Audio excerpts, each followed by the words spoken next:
So, thank you everyone for coming this afternoon on this wet and wild day. This afternoon's staff meeting is a bit of a PD opportunity. If I start grinning or get distracted, this iPad staring at me for the whole meeting is going to be very distracting. Or if I just started looking at myself, then I also know that I've sort of seen my reflection and liking what I see. This afternoon's PD is for you and about you. It's nothing that you have to do any work on. It's nothing to implement into your practice this year. It's certainly an opportunity to reflect on where we're at as a school, I suppose, at the moment. And given that everyone is a little bit stressed, reports are coming up, the end of year is nigh, it's a great opportunity just to have a little bit of a reflection on our own well-being, and hopefully you get to take something out of this for yourselves as well. So before you even start thinking about your own practice, start thinking about the students in your own school, I ask you to think about some of the aspects of today and thinking about your own well-being. So we're looking at positive education. I want to introduce Sarah Roney as well, who managed to get here just. Got lost coming up the hill from Langwarrin, but she's from the Langwarrin Positive Education Network. It's a coalition of 4 schools in Langwarrin. To give you a bit of context around that, our college and Elizabeth Murdoch College, the secondary school in this coalition, were paired up this year in a school improvement program where we've been unpacking each other's practices around this concept of positive education. So to start off with today, I see that most people have got their devices. You can use a mobile phone for this as well. Steve has done this before with us as a group as well. Normally we would start with our learning intentions, but I'm going to flip that a little bit, and I suppose before we even go into learning intentions today I want to pose this question around this concept of know, do, be, but first and foremost, what do you want your students to be? Above anything else, feel free to text or message a response using your device. I will flick it over in a second so that we can see the live feed. But just answering this question, which hopefully establishes the need around today.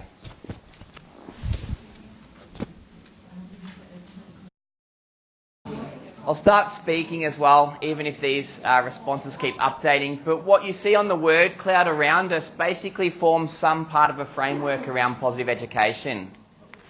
Positive education aims to give a strengths-based approach for our students to be the best that they can be.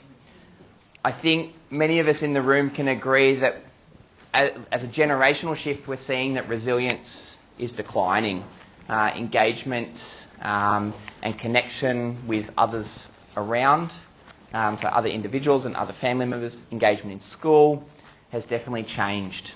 There would be many reasons around this, but positive education gives us a bit of a framework around how we can actually look into this to delve and tackle some of these things. I think it's really interesting that as a high school, particularly as a secondary school institution, we're really focused on our content and what we teach. And we look at, okay, have our students met our learning intention, particularly that know aspect? What do we want them to know? But really, I think if we ask our parents and if we look at our responses here, we're looking at what we want our students to be by the end of their secondary schooling education. We want them to be engaged, we want them to be resilient, we want them to be able to tackle difficult challenges and have the confidence to do so. We want them to be happy as slid away, which I actually really like, but empathetic, employable. So we're starting to look at some of these 21st century skills as well. Zesty, I love that is up there. Some people that have had a little bit of exposure with Aspire in the senior school probably looked at character strengths, one core aspect of positive education, so certainly in there as well. But I think they also align quite well with what our school values are as well, our respect, endeavour, achievement and pride as well. In terms of that, we want our students to be engaged, we want our students to be resilient. We currently have 784 students enrolled in our school. So we want to take a guess, and you're not allowed to answer if you're involved in the wellbeing department. We want to take a guess how many individual students have been through the wellbeing department this year. I had 60s somewhere. 100? 100. The current statistics are that about 1 in 4 secondary school age education currently seeing wellbeing. For our college, 324 students. That's not including the Doctors in Schools program. There might be double up there, and that is only terms 1 to 3. So whereas as a national average, it's somewhere around 1 in every 4 students that are exhibiting mental health concerns and seeing and talking to someone about it, we're almost close to half as a college, just over 2 in every 5. And you can see as a breakdown in each year level as well, particularly our younger year levels, where we're having the biggest, I suppose, triage of students coming through wellbeing. Research shows when we look at wellbeing and targeted wellbeing within a college that higher levels of wellbeing leads to superior grades, higher self-control, lower procrastination and reduced absenteeism. Certainly some of the issues that we're tackling within a college. So it's interesting that we walk into a classroom, we're focused on what we teach, when really our responses to who we want our students to be will help counteract these things. Whereas students who identify with mental health difficulties, impairments in concentration and motivation, challenges to cognitive functioning and reduced capacity to maintain peer relationships.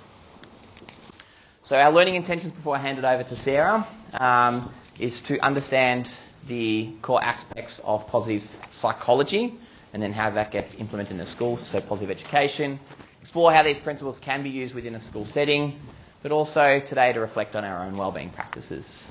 Hi everyone. So as Brenton mentioned, I'm from Elizabeth Murdoch College. For those of you who don't know where that is, it's Langwarrin, which is the city of Frankston. I'm sure you've all heard of Frankston before. But we're probably quite similar schools in many respects. We are pretty large, but a little while ago we started really investing in positive ed. So today I'm here to give you a bit of an overview and a little bit of a taste about what it's all about in a nutshell. So I'm a psychologist, and the vast majority of my career I have spent in mental illness. That is, supporting people once they have a mental health condition, anxiety, depression. So we wait till people get really unwell and then they come talk to us. And we generally try and alleviate that suffering and get them back to a functional state. But positive psychology is taking a very different perspective. It is applying scientific rigour, but looking at how do we help people to live their best life? What are the skills and strengths that they need to live a life full of meaning and purpose, to have really robust and respectful relationships, and that can help to prevent mental illness from developing. So we're talking about focusing at the other end of the mental health continuum. Wellbeing varies. Some days we feel great, other days we can be really languishing. And whilst it's important to have the supports in place for students when they're struggling, or for us when we are struggling, and things like EAP, the Employee Assistance Program, are there for us, it would be so much better if we could prevent that suffering in the first place. And that's what positive psychology is all about. This guy is one of my heroes. His name's Martin Seligman, and I think he's the coolest person in the world. But he developed a theory called PERMA, and it stands for 6 key things that have been linked to wellbeing and achievement. And so today I'm going to walk you through some of those things and some of the science behind these concepts. So the first is around positive emotions. So love, happiness, joy. And it's actually starting to unpack some of the science around that. What we've found, though, through that research, is that we all have a really strong negativity bias. That is, we're really good at spotting what goes wrong. In the English thesaurus, we have about 3,000 words that describe emotions. About 1,000 of those describe positive emotions, and about 2,000 describe negative emotions. Those negative emotions are really important because from a survival point of view, if we weren't paying attention to things that could be potentially risky to us, that might threaten our own survival. So we've got like this fight or flight response where we're automatically able to pick up any potential dangers or threats. But in this day and age, sometimes our amygdala, that part of the brain that sets off that fight or flight response, can be a bit of a drama queen, and it worries about things that it really doesn't need to, and it worries far too often. So, what do you notice about this slide? What is it about bias? Yeah. So here's another great example of the negativity bias. We spot what's wrong with it. We spell other words right, but that one's incorrect. The researchers found that we actually need a ratio of about 3 good things to 1 negative just to stay balanced. If you want a happy marriage, you need 5 good things to 1 negative thing. If you want to be part of a successful team, it's about 6 to 1, that ratio. But that old saying that too much of a good thing can be bad for you is absolutely true. When you get to ratios about 11 to 1, it actually has the reverse effect. And if you think about that, if we throw compliments like confetti, then they might start to not feel genuine. So it's really important that we're mindful of this negativity bias so that whether we're applying this to a significant relationship in our life, with our colleagues or with our students, that we're trying to make sure that we keep the balance right. So the science has identified that just this one little activity can retrain our brains to start hunting the good things. So they talk in positive psychology about what went well. And so instead of saying, "Hi dear, how was your day?" go home tonight and say, "What went well today?" Do it with your kids. Do it in the car when you pick them up. Instead of saying, "How's your day?" and if you've got adolescents, they'll probably go, ask them, "What went well today?" And if you do this every day, your kids, your partner will start knowing, "Oh, Mum's going to ask me again what went well, I better have something." And it means during the day their brain's going to be scanning for things that do go well so that they've got an answer for you. So something so simple can start to train the brain to pay attention to all those good things. Okay, happiness. Feels good, but I want to unpack and share some of the science around this one too. The researchers found that about 50% of our happiness is genetically predetermined. So you can blame mum or dad. About 10% is accounted for by our life circumstances. Where you work, what car you drive, what model iPhone you've got. But about 40% of our happiness is up for grabs. It's under our control by our choices that we're making. And so I think it's really important for us to consider what we can do to start influencing our own happiness.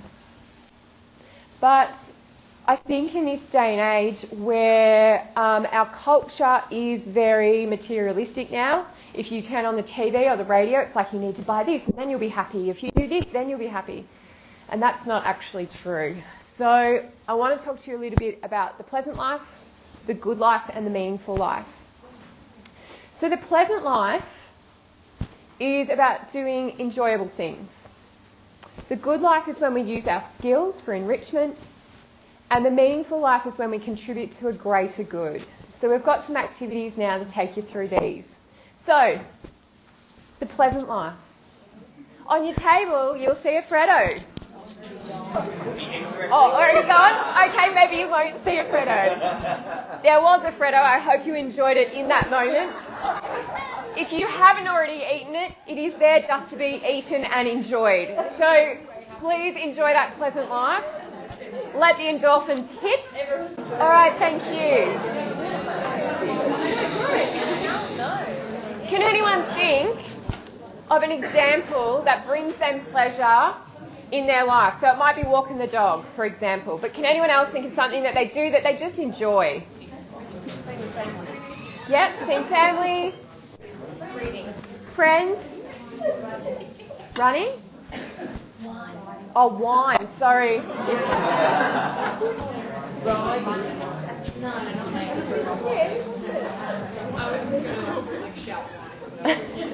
Go ahead, just shout wine. So there's all these different things that can give us pleasure, okay? It feels good in the moment, but it generally doesn't last long. So the problem for that is that for a lot of young people, they think, oh, if I just get this, then I'll be happy. And Martin Seligman talks about authentic happiness as the discrepancy between what we have and what we want. So if we're always striving for that next thing, we'll never be happy and content. So I hope you enjoyed the pleasant life. It's important to do this because it's a little way of giving yourself a little happiness hit. Okay, the good life. The good life is where we're applying skill. So if you think about it, it could be golf, it could be cooking, it could be playing a musical instrument. It gives us a sense of enjoyment, but we actually need some level of skill or talent to go with it. Whereas wine, getting a massage, eating chocolate doesn't require a lot of skill. So for this, we've now got an activity to develop your skills. You'll see there's some little origami paper on your table. So we've got a video to walk you through your first origami lesson. Given we are on restricted time, normally we would give you a bit longer, and of course, like a classroom, provide multiple supports there, different ways of instruction, so I think you can understand how our kids feel sometimes in the class as well. Something quite overwhelming for them as well. But I'll let you go on to part 3 of happiness. Okay, the meaningful life. The meaningful life is about things that give us a sense of purpose. And I want you to maybe reflect on something that you're really grateful for. So you've got post-it notes on your table. So you might just put one word, but we've got a poster over here. What are you grateful for? I want you to write down one thing you're grateful for. Thank you. So it's lovely to see all the colours up there. But the science has also shown that there's a lot to be said for savouring. So when those good things happen, to hold on to that feeling. And when we reflect on what we're grateful for, or if we're retelling a story about something that we're grateful for, or something that's gone well that day, that helps extend the joy of that experience or that moment. And so in a little way, we've just kind of savoured all of those things that we're grateful for in our lives, which is lovely.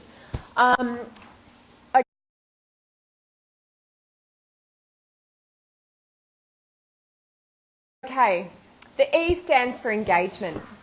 And I know a lot of you mentioned when we did that Wordle that you want your students to be engaged. There's a researcher by the name of Mihai Csikszentmihalyi, and he talks about the theory of flow. And each and every one of you will have experienced flow, but it's when you're so immersed in what you're doing you lose track of time. And it's when the challenge level perfectly aligns with your skill level. So if the challenge is too low, you're going to get bored, disinterested. If your skill level's not there, you're going to feel overwhelmed and bamboozled. And so some of you might have been feeling a bit that way with the origami. But flow is where those two perfectly align. And if you think about the kids in your classroom, where are they? Are they worried and anxious because that challenge is too high and the skill's not there? Or are they just passively complying because they've got the skill and the task isn't that easy but they can do it? Or are they really in task? And so sometimes we talk about whether kids are on task or whether they are in task. And so ideally we're going to get the best outcomes when we are in flow. One way of really helping to maximise flow is through the use of our character strengths.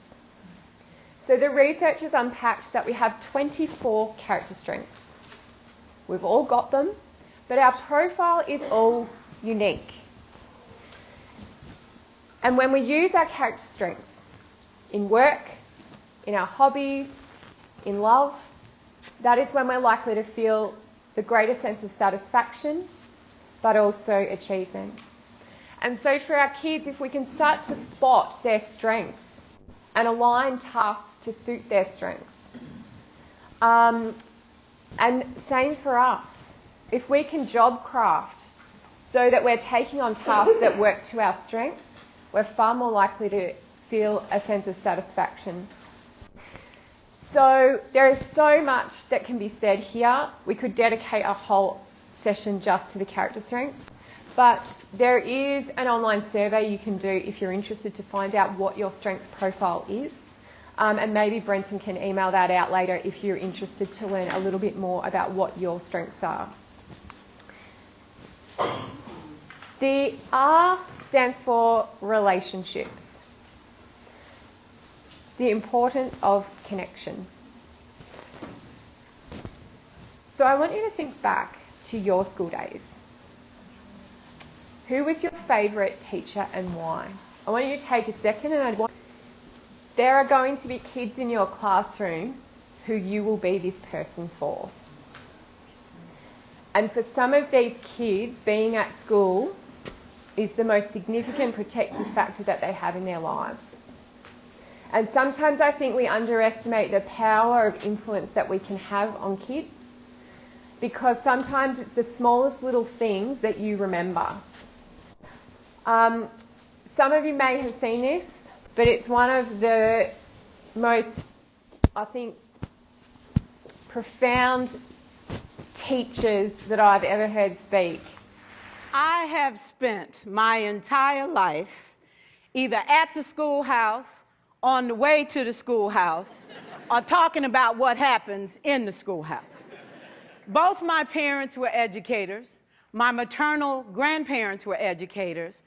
And for the past 40 years, I've done the same thing. But one of the things that we never discuss, or we rarely discuss, is the value and importance of human connection. Relationships. James Comer says that no significant learning can occur without a significant relationship. George Washington Carver says all learning is understanding relationships. Everyone in this room has been affected by a teacher or an adult. For years, I have watched people teach. I have looked at the best and I've looked at some of the worst. A colleague said to me one time, they don't pay me to like the kids. They pay me to teach a lesson. The kids should learn it. I should teach it. They should learn it. Case closed. Well, I said to her, you know, kids don't learn from people they don't like.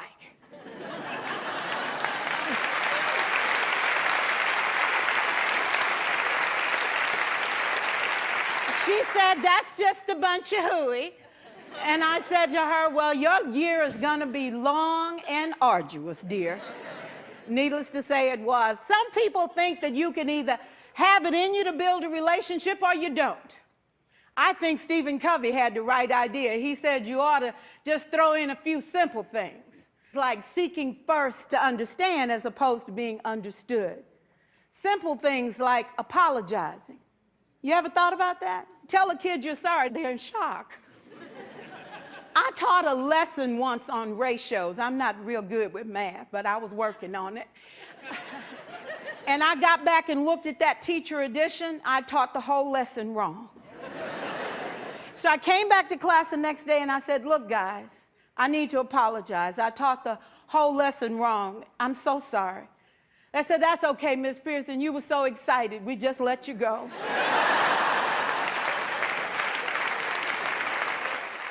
For years, I watched my mother take the time at recess to review, go on home visits in the afternoon, buy combs and brushes and peanut butter and crackers to put in her desk drawer for kids that needed to eat, and a washcloth and some soap for the kids who didn't smell so good. See, it's hard to teach kids who stink. And kids can be cruel.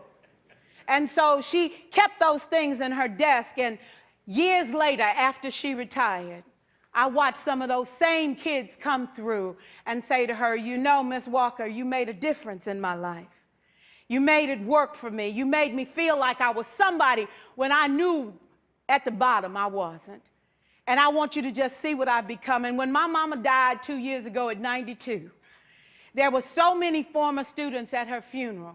It brought tears to my eyes, not because she was gone, but because she left a legacy of relationships that could never disappear. She's pretty cool, isn't she? Or was. Sadly, she's passed since then. But every day you have an opportunity to build connection. And it can be just as simple as smiling at a kid when you walk past them. I worked with one principal and he had the 3-metre rule. So if a student came within a 3-metre radius, he smiled and said hi. Something as simple as that can just be another little positive interaction that those students are getting from you. And I think for a lot of us, our job as educators is an opportunity to experience meaning in our own lives because we are making a difference for these kids. When they learn something or achieve something, how satisfying that is for us. For some of you, you might find meaning in your family. It might be that you're a fanatical Hawthorn supporter and you're part of that, club. It might be that your faith or charity work for you gives you that sense of meaning. But when we've got that sense of meaning, it gives us a purpose. And I love this quote, if you can't figure out your purpose, figure out your passion, for your passion will lead you right into your purpose. So find whatever it is that gets you really excited and do that. Okay, another aspect of meaning is being kind to other people. They found that in order for us to feel happy, the best way to do it is by doing for others. And so I want to introduce you to Will. Hi, I'm Will.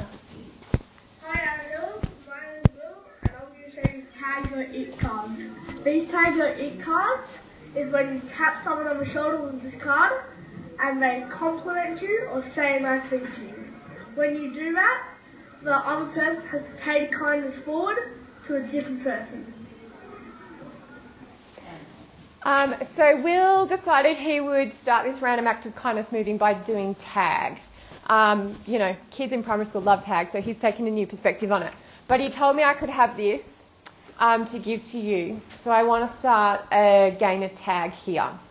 So if you get this card, then your challenge is to do a random act of kindness to someone else. So it could be as simple as a compliment, it could be helping someone with their yard duty, it could be leaving something in their pigeonhole. But let's start a little random act of kindness so that we can start sharing the love here. So I'm going to start this off by giving it to Brenton because I did get horribly lost on my way here and he literally had to talk me through the directions so I could find my way. So it was very kind because I would have been quite stressed without his help today. So now the challenge is on you. Don't do it now, but at a later stage, start spreading this. Okay? All right. Accomplishment. Okay. So I want you to take a think about what are you most proud of, and it can't be something your children have done. What are you proud of? Something you have done. Take a minute, share with the person next to you. Go.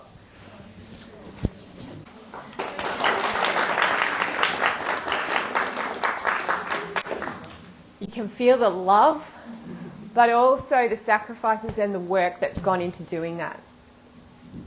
We're all going to have those little things that we are proud of. And sometimes I think it's a bit hard in our culture to say, you know what, I am proud of this, because it's kind of like, oh, you're so arrogant. But actually, it's really nice to celebrate our successes and our achievements. But I want to tell you about this. So we all have a comfort zone. This is us on the couch, doing her over the head, chilling out. It's very easy, requires no skill. Our stretch zone, though, is where it's pushing us outside that comfort zone It's going to require some skill and challenge. It can be exhilarating and a little scary. But then we have our panic zone, which is where we're stressed, panicked, yuck. Nothing good happens in panic zone. You don't want to hang out there. But also, I think sometimes we retreat into our comfort zone too much. And if you think, sorry, what was your name? Natalie, you are so stretching, right? You're not just chilling to make that happen. It's a lot of hard work and effort that goes into that. And I'm sure at times it might feel like panic, and then you try and bring yourself back into stretch. But again, thinking about your students, where are they sitting? Because if they're in panic zone, they're not going to be able to learn. If they're in comfort zone, they are just coasting, which is not good either. We want them to be in stretch. And so achievement is about helping the kids to be in their stretch zone. And a great way of doing this is through our mindset. So a fixed mindset says, whatever skills or talents I've got, that's it, it's done. A growth mindset says, well, with practice I can get better. A benefit mindset says, well, I'll get better so that I can help others. You don't have one or the other. Different situations, you may have a different mindset. For me, when it comes to navigation, I really have a fixed mindset. But sometimes, rightly so. In other times, I can have a growth mindset because I know, you know what, I've got this.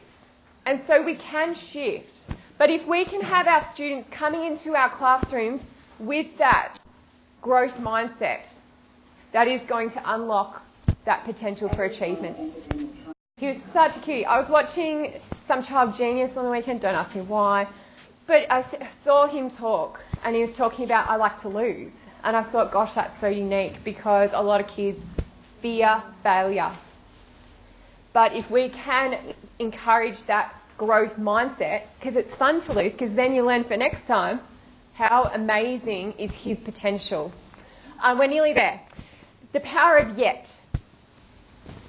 So I'm not great at navigation yet. I have hope that one day I'm going to nail this. That one little word. So when those kids say to you, I can't do this, you say, yeah, you can't do it yet. And just changing that mindset and the language can have huge implications. Oh, I just want to mention the iceberg. A lot of the kids, they look at those idols, whether it's a sports star, a movie star, or maybe it's some other kid in the class excelling. And what they see is the tip of the iceberg. They see the success, the fame, the fortune, but underneath that is all the sacrifices, hard work that you don't necessarily see. And so sometimes kids think that it should just be that easy. I should be able to just do that origami once and I should have nailed it. And that's just not life. It takes a lot of practice and persistence, and that's where the power of yet can help. The final aspect is health. And this refers to our sleep, our diet, our activity. We're very sedentary now, where we sit a lot. And so, hands up if you ate breakfast this morning. Actually, I might do this the other way. Hands up if you didn't eat breakfast. No shame.